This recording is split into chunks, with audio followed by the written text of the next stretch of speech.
সাংবাদিক বন্ধু বান্ধৱীসকল আপোনাসকলক ধন্যবাদ জনাইছোঁ আৰু আজি আমাৰ প্ৰথমবাৰৰ বাবে কেবিনেট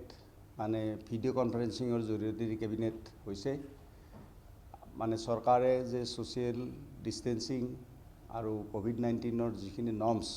সেইটো চৰকাৰে কৈ আছে সদায় কৰিব লাগে ৰাইজেও মানি আছে গতিকে আমাৰ কেবিনেটখন আজি আমি ভিডিঅ' কনফাৰেন্সিঙৰ জৰিয়তে দি আমাৰ কেবিনেট মিটিং হৈছে মাননীয় মুখ্যমন্ত্ৰীৰ সভাপতিত্বত গতিকে এই কেবিনেটত মাননীয় মুখ্যমন্ত্ৰীৰ সভাপতিত্বত হোৱা কেবিনেটত কেইবাটাও গুৰুত্বপূৰ্ণ সিদ্ধান্ত হৈছে আৰু তাৰে গুৰুত্বপূৰ্ণ সিদ্ধান্তৰ ক্ষেত্ৰত এটা কথা মই সিদ্ধান্তৰ আগতে এটা কথা কওঁ যে আমাৰ মাননীয় মুখ্যমন্ত্ৰীয়ে সদায় কৈ আছে যে ৰাজ্যখনৰ অৰ্থনৈতিক যিটো অৱস্থা এই অৱস্থাটো মানে টনকিয়াল কৰাৰ উদ্দেশ্যে যাতে কৃষকসকলে নিজৰ উৎপাদন যিখিনি হৈছে এইখিনি যাতে তেওঁলোকে বিক্ৰী কৰিব পাৰে উদ্যোগসমূহত যিবিলাক প্ৰডাকশ্যন হৈছে যাতে তেওঁলোকে বিক্ৰী কৰিব পাৰে উদ্যোগসমূহ চলিব পাৰে আৰু আমাৰ চাহ বাগিচাকে আৰম্ভ কৰি বিভিন্ন ক্ষেত্ৰত যিখিনি কাম কৰিছে সেই কাম কৰাৰ ক্ষেত্ৰত আমাৰ মাননীয় মুখ্যমন্ত্ৰীয়ে এইটো কথা কৈছে যে যদিও আমি অৰ্থনৈতিক এটা আমাৰ ৰাজ্যখনত সকলো শ্ৰমিক কৃষকৰ স্বাৰ্থত লকডাউনৰ কিছু আমি শিথিলতা আমি কৰি দিছোঁ লকডাউনৰ ক্ষেত্ৰত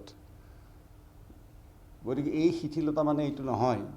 যে আমাৰ কোভিড-19ৰ যুঁজখন শেষ হৈ গৈছে গতিকে মাননীয় মুখ্যমন্ত্ৰীয়ে ডাঙৰীয়া সেইটো কথা সদায় কৈ আছে আজিও কৈছে তেখেতে কেবিনেটতো কৈছে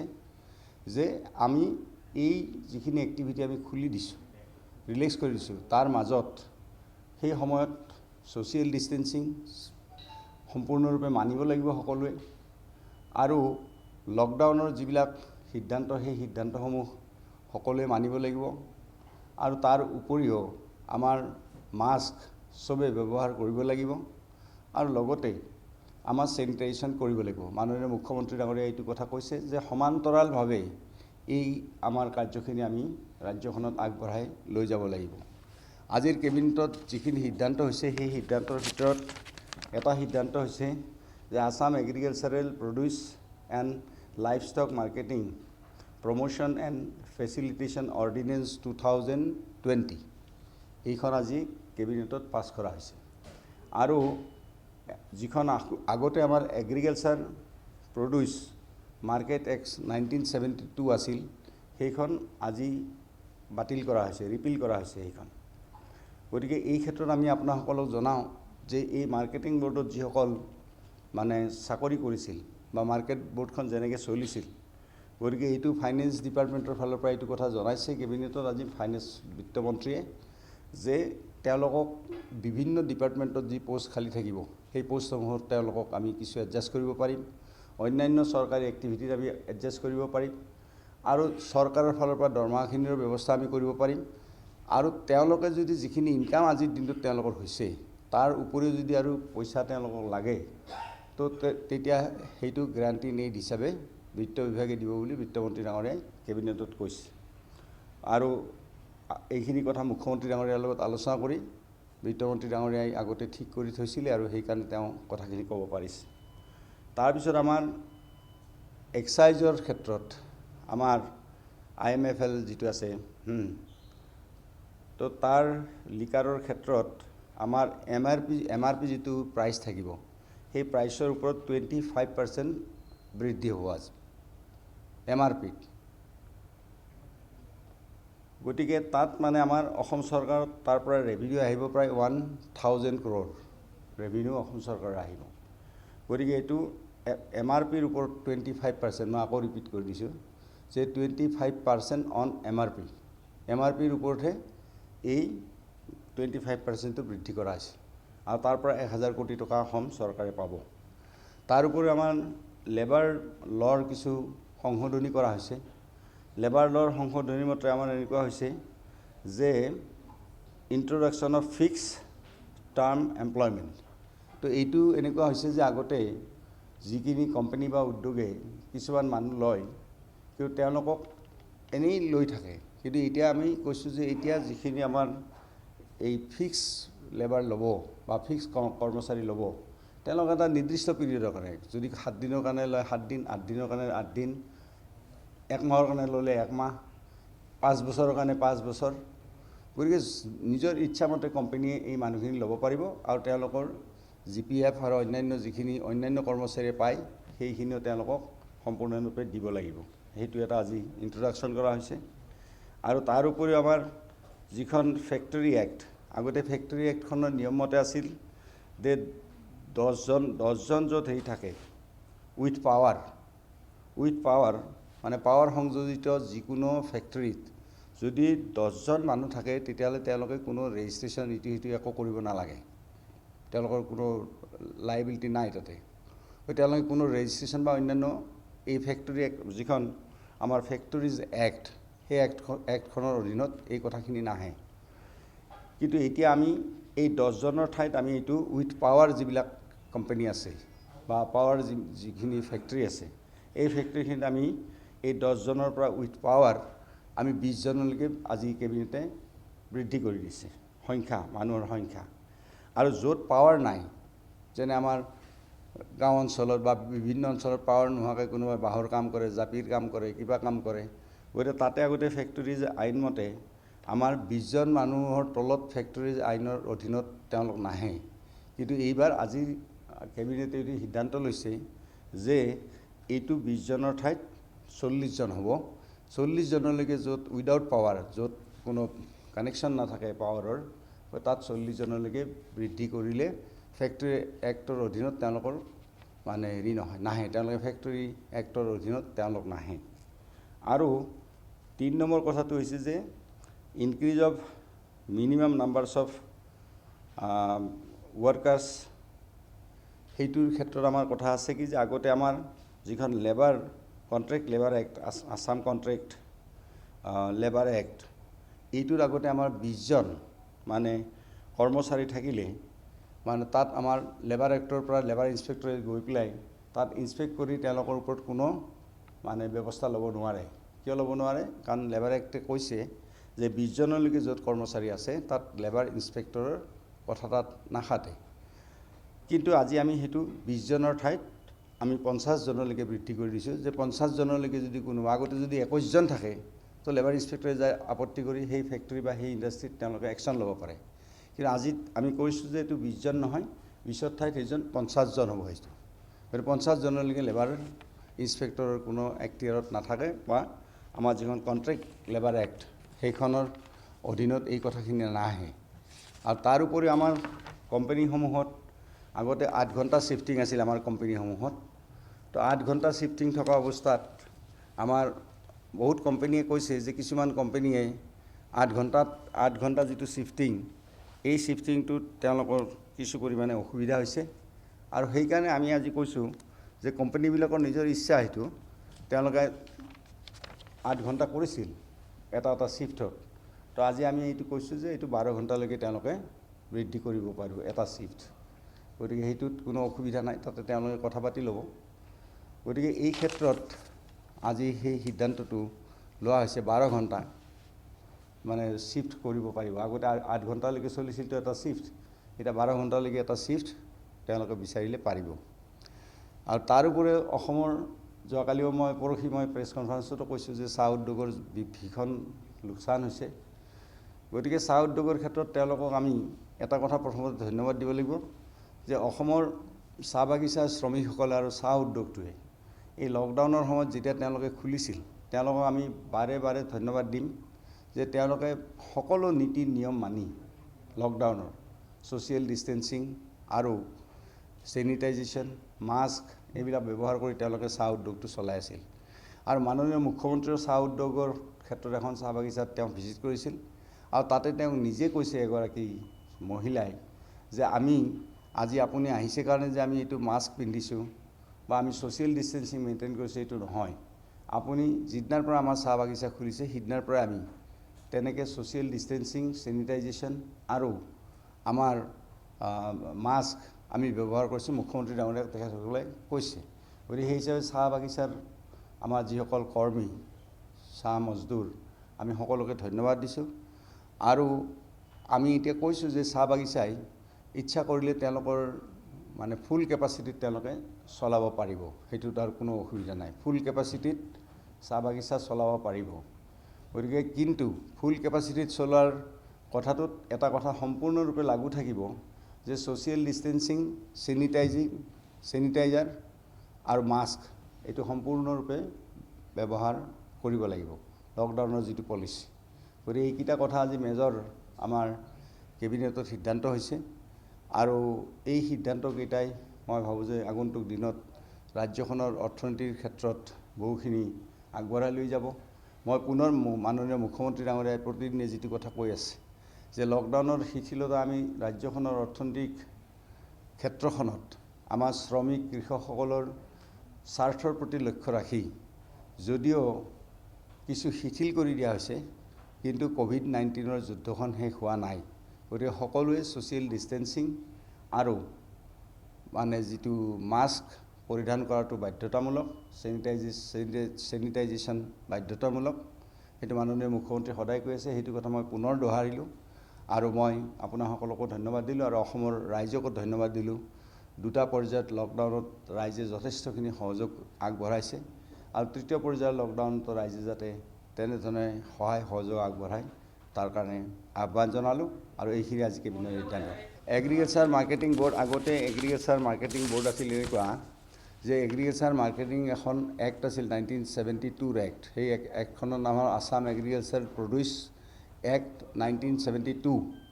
গতিকে এই যিখন এক্ট, সেই এক্টখন মতে আমাৰ মাৰ্কেটিং বৰ্ডে বিভিন্ন এৰিয়াত তেওঁলোকে কিছুমান এগ্ৰিকালচাৰ চেছ লৈছিল আৰু এগ্ৰিকালচাৰ চেছ যেতিয়া লৈছিল তেওঁলোকে মানে অকল যিটো মাৰ্কেট ইয়াৰ্ড, সেই মাৰ্কেট ইয়াৰ্ডটোৰ পৰা চেছ নহয়, তেওঁলোকে গোটেই অঞ্চলৰ পৰাই লয়। যেনে ধৰি লওক, মই এটা এক্সাম্পল দিছোঁ যে আগতে এগ্ৰিকালচাৰ মাৰ্কেট বৰ্ডে ধৰি লওক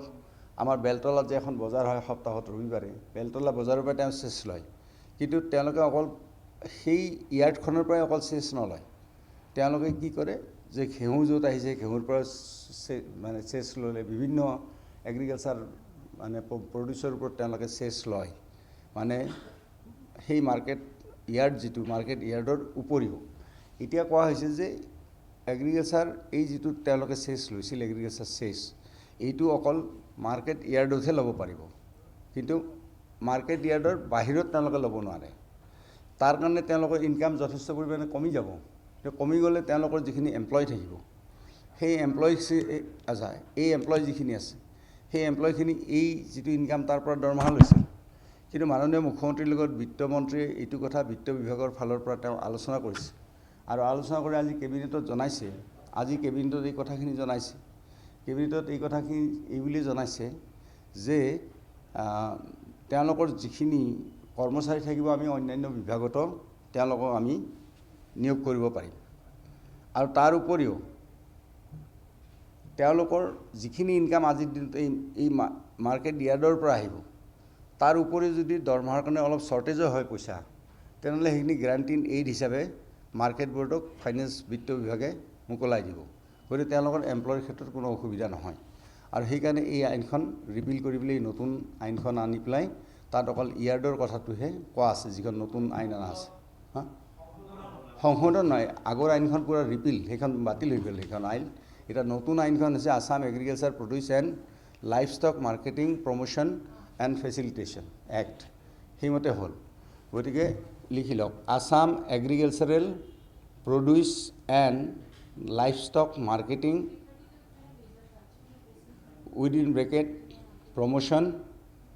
and facilitation bracket close ordinance, এইখন অৰ্ডিনেন্স অনা হৈছে, অৰ্ডিনেন্স 2020। মাৰ্কেটিং বৰ্ডখন থাকিব। এতিয়া বৰ্ড যিখন আছে,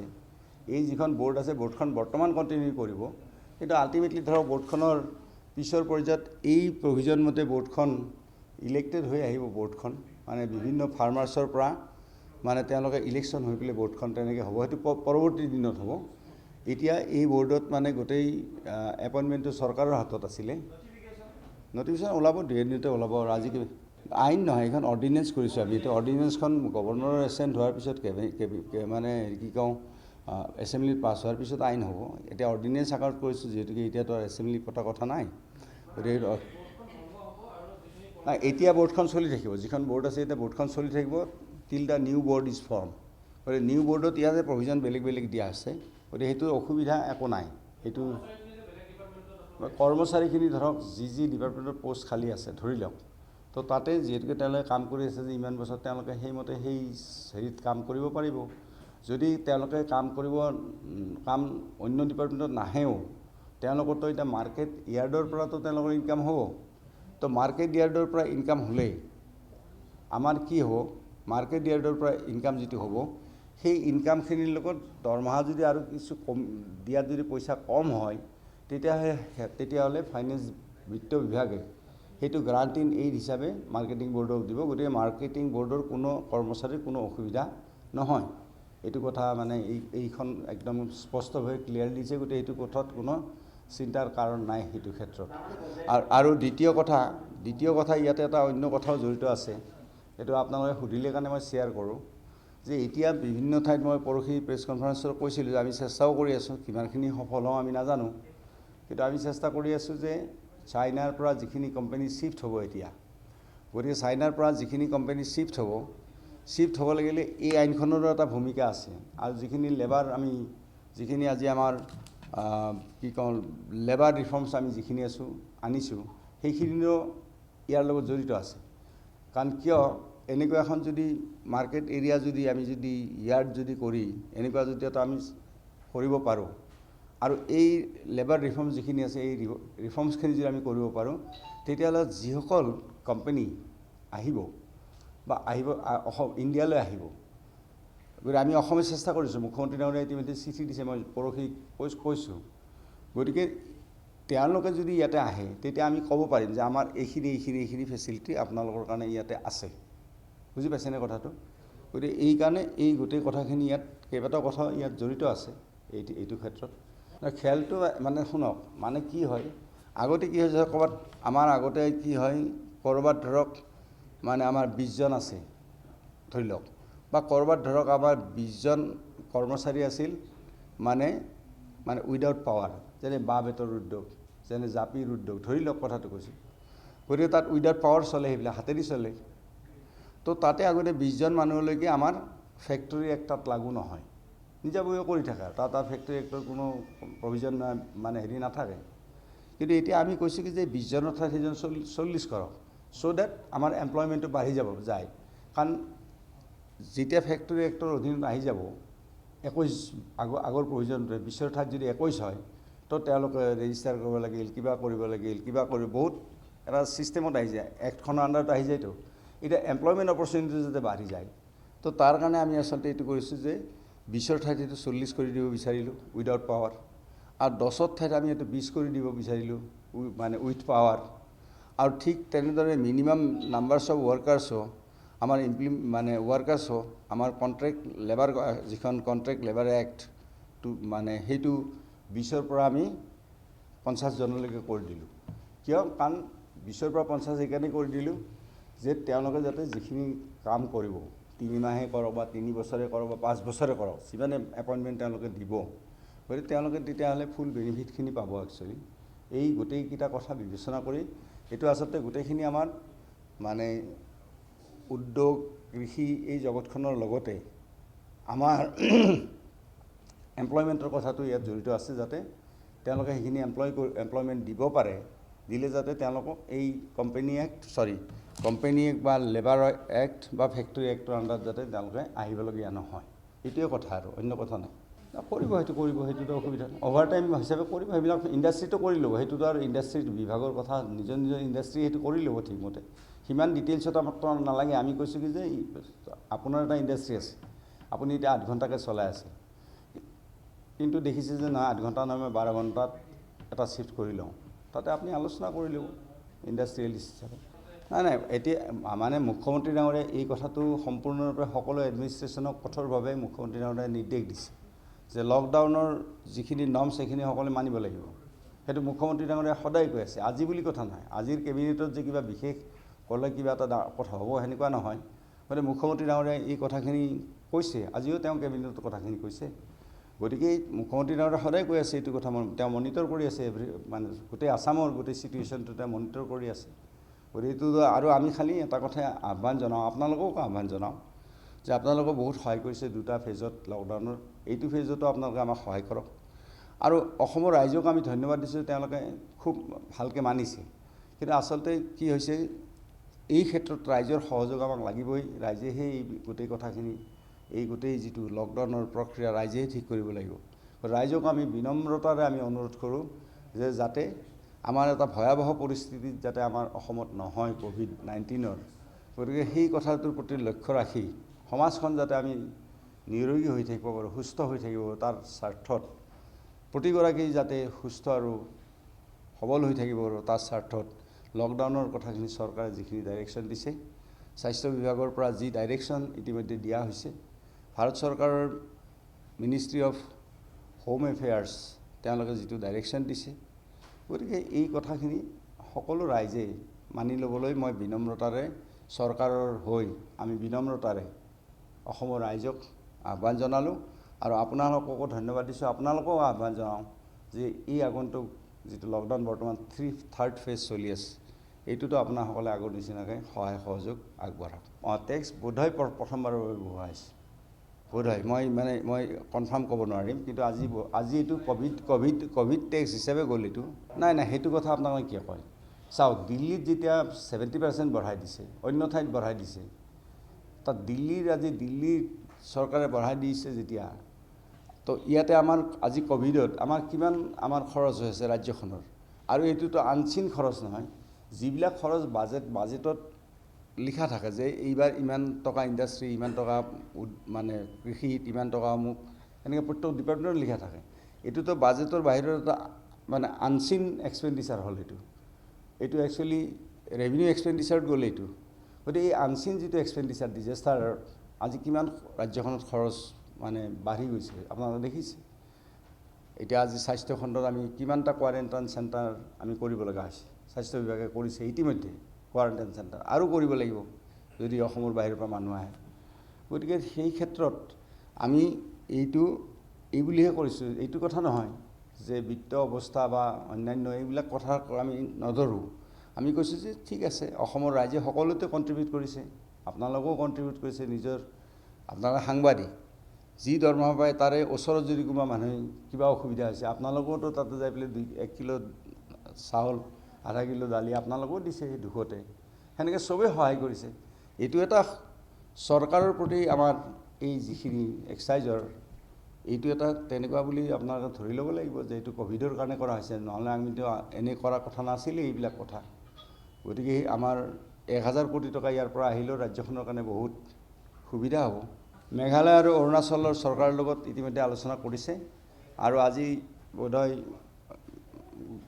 আমাৰ 3খন চৰকাৰে মিলি একেলগে নটিফিকেশ্যন উলিয়াব।